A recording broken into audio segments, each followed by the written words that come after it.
Vehicles ఉన్నాయి కదా ఇప్పుడు వాళ్ళ వీక్నెస్ అంటే లాభపడుకుంటారు.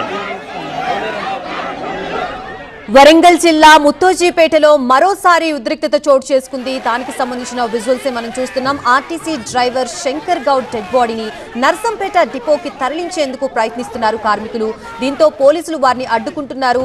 ఒక్కసారిగా ఉద్రిక్తత పరిస్థితులు చోటు చేసుకుంటున్నాయి. డెడ్ బాడీకి డిపో దగ్గరే కడసారి నివాళులు అర్పిస్తున్నామంటున్నారు కార్మికులు. మృతదేహాన్ని డిపో దగ్గరికి తీసుకువెళ్లాలని ఒక పక్కన బండి సంజయ్ కూడా అంటున్నారు. పోలీసులతో బండి సంజయ్ వాగ్వాదానికి దిగారు. ప్రస్తుతం అక్కడ ఉద్రిక్తత పరిస్థితులు చోటు చేసుకున్నాయి.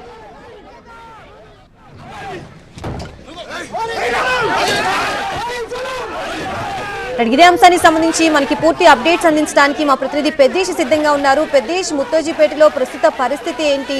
మనం చూస్తుంటే విజువల్స్ లో పరిస్థితి అదుపు తప్పుతున్నట్లుగా కనిపిస్తోంది. అక్కడ సిచ్యువేషన్ ఎలా ఉంది? ఎగ్జాక్ట్లీ ప్రస్తుతం ముత్తోజీపేటలో పరిస్థితి పూర్తిగా అదుపు తప్పినట్లుగానే కనిపిస్తుంది. శంకర్ గౌడ్ కుటుంబాన్ని పరామర్శించడం కోసం కేంద్ర హోంశాఖ సహాయ మంత్రి బండి సంజయ్ ఇక్కడికి వచ్చారు. ఆ కుటుంబాన్ని పరామర్శించారు, వాళ్ళను ఓదార్చారు. ఈ క్రమంలోనే ఒక్కసారిగా ఉద్రిక్తత చోటు చేసుకుంది.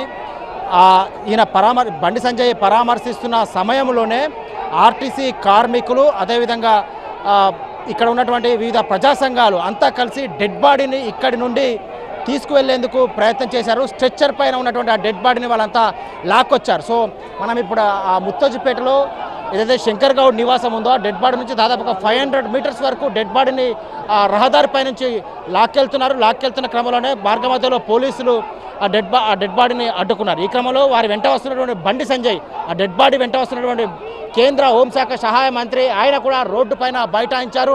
నడి రోడ్డు పైన ఆయన కూడా ఆ బాధితులతో కలిసి ఆర్టీసీ కార్మికులతో కలిసి ధర్నాలో కూర్చున్నారు. ఇక్కడ మనకు విజువల్స్లో కనిపిస్తుంది. బండి సంజయ్ కాన్వాయ్తో పాటు ఆయన రహదారి పైన బైఠాయించినటువంటి ఆ దృశ్యాలను మనం చూడవచ్చు. అక్కడ బండి సంజయ్ ఎవరైతే పోలీసులు దురుసుగా ప్రవర్తిస్తున్నారో వారిపైన కూడా ఆయన ఆగ్రహం వ్యక్తం చేస్తున్నారు. బండి సంజయ్ అక్కడ పోలీసులు కొంతమంది అత్యుత్సాహం ప్రదర్శిస్తున్నారని వారిపైన బండి సంజయ్ స్వయంగా కేంద్ర హోంశాఖ సహాయ మంత్రి వారిపైన ఫైర్ అవుతున్నటువంటి ఆ దృశ్యాలను కూడా మనం చూడవచ్చు. ఇది ముత్తోజీపేట గ్రామంలో నర్సంపేట మల్లంపల్లి ప్రధాన రహదారిపై ఉన్నటువంటి ఆ ముత్తోజీపేట గ్రామంలో ఈ నిరసన కొనసాగుతుంది. స్ట్రెచ్చర్ పైన డెడ్ బాడీని శంకర్ గౌడ్ ఆయన శేష జీవితం మొత్తం కూడా నర్సంపేట డిపోలోనే డ్రైవర్గా పనిచేశారు కాబట్టి ఆయనను కడసారి కనీసం 5 నిమిషాలు అయినా నర్సంపేట బస్టాండ్లో ఆయన డెడ్ బాడీకి నివాళులు అర్పించే అవకాశం కల్పించాలని చెప్పి ఆర్టీసీ కార్మికులంతా ఉదయం నుంచి ప్రాధేయపడుతున్నారు, ఉదయం నుంచి కోరుతున్నారు. కానీ పోలీసులు మాత్రం ససేమిరా అంటున్నారు. ఎట్టి పరిస్థితుల్లోనూ డెడ్ బాడీని అక్కడికి తీసుకువెళ్ళడానికి ఒప్పుకోవడం లేదు. మృతుడి కుటుంబ సభ్యులు, మృతుడి భార్య హేమలత కూడా పోలీసులను ప్రాధేయపడుతుంది. ఎందుకంటే తన భర్త చివరి వరకు కూడా ఆర్టీసీ కార్మికుడిగానే కొనసాగారు. ఆర్టీసీ ఉద్యోగుల కోసమే తన ప్రాణాన్ని త్యాగం చేశారు కాబట్టి ఆర్టీసీని ప్రభుత్వంలో విలీనం చేయాలనేది ప్రధాన డిమాండ్. ఆ డిమాండ్ నెరవేర్చడం అనేది చర్చల ద్వారా సానుకూలంగా ఫలితం వస్తుంది కావచ్చు. కానీ తన భర్తకు చివరిసారిగా ఆత్మకు శాంతి చేకూరాలంటే కనీసం ఒక 10 నిమిషాలైనా నర్సంపేట బస్టాండ్కు తీసుకువెళ్ళి నిన్న ఎక్కడైతే ఆయన ఆత్మార్పణ చేసుకున్నాడో, నిన్న ఎక్కడైతే పెట్రోల్ పోసుకొని నిప్పు పెట్టుకున్నాడో అక్కడికి తీసుకువెళ్ళి కనీసం ఒక 5 నిమిషాలు నివాళులు అర్పించండి అని చెప్పి ఆ కుటుంబం వేడుకుంటుంది. కానీ పోలీసులు ఈ విధమైనటువంటి లా అండ్ ఆర్డర్ సమస్య తలెత్తుతుంది. అక్కడికి వెళితే ప్రజా సంఘాలు, ఆర్టీసీ కార్మికులు, వివిధ రాజకీయ పార్టీలు ఆందోళన తెలిపే అవకాశం ఉంది. ఆ నిరసన కార్యక్రమాలు అదుపు తప్పే అవకాశం ఉంది అని పోలీసులు అనుమతి ఇవ్వడం లేదు.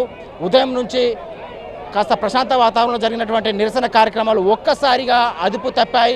ఇక్కడ నుంచి స్ట్రెచ్చర్ పైన శంకర్ గౌడ్ డెడ్ బాడీని ఈడ్చుకెళ్లే క్రమంలోనే పోలీసులు వారిని ఇక్కడ అడ్డుకున్నారు. అడ్డుకున్న క్రమంలోనే కేంద్ర హోంశాఖ సహాయ మంత్రి బండి సంజయ్తో పాటు బీజేపీ శ్రేణులు, ఆర్టీసీ కార్మికులు అంతా రహదారి పైన బైఠాయించి నిరసన తెలుపుతున్నారు. ఇప్పటికే రాష్ట్ర ప్రభుత్వం తరపున 10 లక్షల రూపాయల ఎక్స్గ్రేషియా ప్రకటించారు. తక్షణ సహాయంగా 10 లక్షల రూపాయలు ప్రకటించారు. అదేవిధంగా స్థానిక ఎమ్మెల్యే 5 లక్షల రూపాయల సహాయం ప్రకటిస్తున్నట్లుగా స్థానిక ఆర్డీఓ ఉమారాణి ఇక్కడికి వచ్చి కుటుంబ సభ్యులకు తెలిపారు. ఆమె కూడా అధికారిక ప్రకటన చేశారు. ఆ కుటుంబానికి ఒక ఇందిరమ్మ ఇల్లుతో పాటు ఆర్టీసీలో ఒక ఉద్యోగం కూడా కల్పిస్తున్నట్లుగా ప్రకటన చేశారు. ప్రభుత్వం ఇప్పటివరకు ఒక 10 లక్షలు సహాయం చేయడానికి ముందుకు వచ్చినట్లుగా అధికారిక ప్రకటన చేశారు. దీంతోపాటు ఆర్టీసీ నుంచి రావాల్సినటువంటి ఎక్స్పెన్సెస్ ఏమంటాయి అవన్నీ యాజ్ ఇట్ ఈస్గా వస్తాయి. ప్రభుత్వం నుంచి మాత్రం 10 లక్షలు ఇవ్వబోతున్నట్టుగా ప్రకటన చేశారు. సో ఆ ప్రకటనతోటి ఆర్టీసీ కార్మికులు కావచ్చు, మృతుడి కుటుంబ సభ్యులు కావచ్చు ఏకీభవించడం లేదు.